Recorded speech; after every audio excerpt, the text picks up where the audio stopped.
En humanité, j'avais plus de facilité pour m'exprimer en public. Toutes les matières qui étaient plutôt littéraires, c'était bien plus facile pour moi. Tout ce qui était dissertation, travail d'écriture, etc. Et donc à la fin de ma réto, j'ai un peu hésité entre des études de communication et des études de droit. Et puis je me suis dit que les études de droit, ça pouvait éventuellement me mener à pas mal de choses, et dont le métier d'avocat. Mais à la base, je ne savais pas encore très bien ce que je voulais faire quand j'ai commencé le droit. Alors, mes responsabilités, c'est en fonction de ce que va me demander le client. Donc, je vais avoir des rendez-vous avec des clients qui, par exemple, me posent des questions, auquel cas je vais répondre, je vais essayer d'expliquer le plus simplement c'est quoi la solution, la réponse à sa question.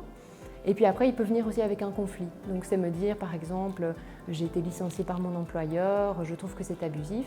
Là, on est vraiment dans le cadre d'un conflit où je vais développer avec le client une stratégie. Alors soit ça va être plutôt de la médiation, de la négociation, soit alors je vais plutôt porter sa voix devant les cours des tribunaux, essayer de le défendre ses intérêts, défendre ses droits pour qu'à la fin, j'espère, il gagne. Waouh!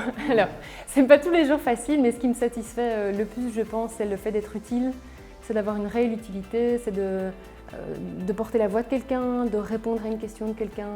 Je me sens vraiment dans mon quotidien utile pour les autres. De manière générale, la plus grande difficulté, c'est quand même que ça reste un métier assez exigeant. Il est basé sur le respect des échéances, le respect des délais. Les clients sont assez exigeants, forcément. Donc je dirais que la gestion du stress. Alors, la plupart du temps, on travaille plutôt seul, mais après, on est toujours rencontré à plaider devant quelqu'un, négocier avec un adversaire. Donc, on travaille seul, mais pas esseulé. Voilà, si c'est clair. Alors, tous les avocats sont indépendants. Ça veut dire qu'on a une certaine flexibilité. Après, les horaires sont fort étendus parce que ça reste des journées qui sont assez remplies. Donc, voilà, 9-17, c'est dans les très très bons jours.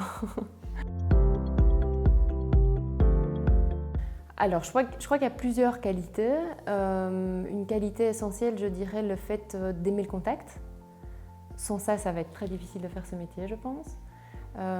Il faut, je pense, avoir de l'empathie, être assez à l'écoute de la personne pour comprendre son problème et pouvoir, que ce soit une société ou une personne physique, mais essayer de développer et défendre ses intérêts. Après, il faut être assez rigoureux. Il faut quand même avoir une certaine exigence, ne serait-ce que pour respecter les délais. Être à l'heure, ce genre de choses, c'est très important dans le métier d'avocat.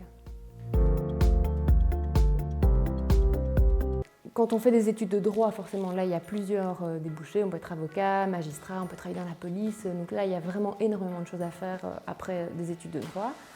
Quand on fait le métier d'avocat, on peut se réorienter. Donc soit on peut être magistrat après plusieurs années, soit on redevient juriste, par exemple juriste d'entreprise, ou alors certains avocats vraiment continuent et essayent de développer leur clientèle. Voilà.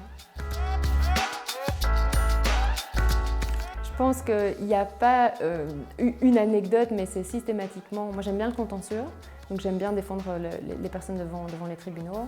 Et les procédures sont assez longues, ça peut parfois prendre 2, 3, 4 années. Et donc à la fin, qu'on a vraiment beaucoup travaillé, la main dans la main avec le client, etc., et qu'on a la décision qui arrive dans un paquet et qu'il faut l'ouvrir, c'est énormément d'adrénaline.